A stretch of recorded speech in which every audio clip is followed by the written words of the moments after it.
Happy Saturday morning, you guys, or whenever it is that you watch this. So, you want to know about them Pointy Kick skateboards.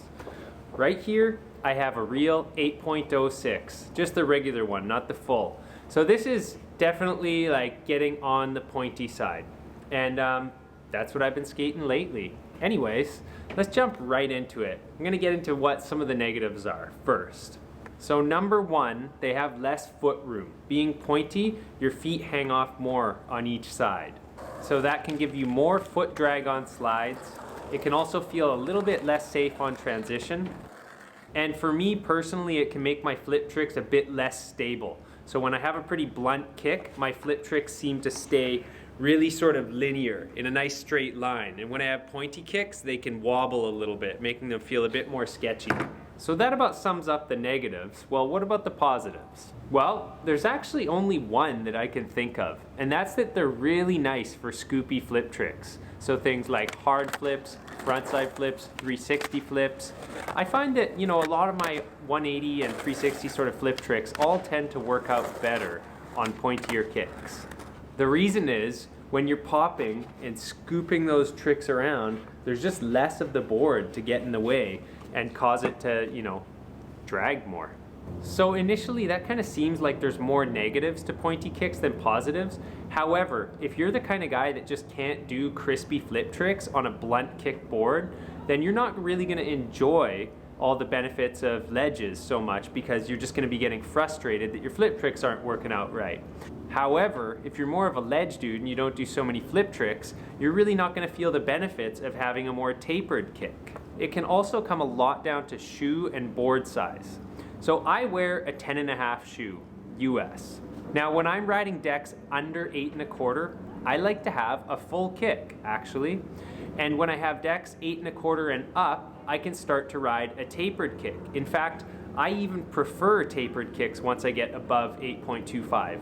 And the reason is, I have enough room for my foot at 8.25 and up that I'm actually going to get a lot of benefit from having a tapered kick in bigger boards at 8.38 and 8.5.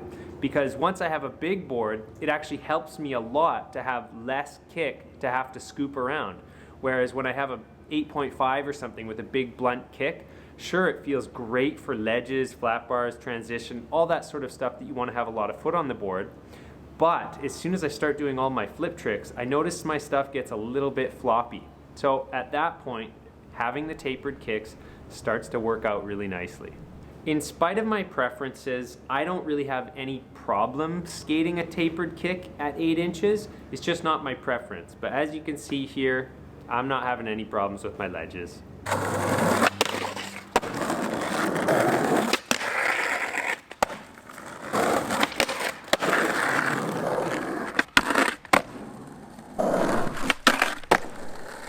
Now let's go over a few of the tapered kicks I've had over the last year.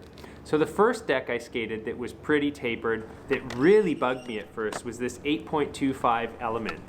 After a few days of riding that deck, I didn't have any problem, and I didn't even notice that the kicks were tapered anymore. Like I said, at 8.25, it really doesn't bother me that much. It's just the aesthetics. Aesthetically, I prefer a blunt kick, but I can skate well on a tapered kick in the bigger sizes, like I said 4 times already. The next one I had was a real 8.38, which actually measured much closer to an 8.5, and that had fairly tapered kicks. And on that deck, I really found those kicks beneficial. I loved this deck, actually. And the last tapered deck I had before this one was the Santa Cruz Power Ply. It was a taper tip, and it was so pointy it looked like a surfboard to me. Now, in spite of those clips, I actually struggled on that deck quite a lot, and that actually wasn't so much the tapered tips. I got used to them, even though it's an 8 and the taper was super narrow. It was a bit weird. The real problem with that board for me was the long wheelbase and super steep kicks. The combination of the two was too much. Made it just way too steep and hard to snap. Anyways, you guys, that's really all I have to say about tapered kick skateboards. Let me know in the comments, do you love them or do you hate them? What do you think about sizes? Let me know what your favorite tapered kick boards are. Anyways, that's it. That's all I have to say.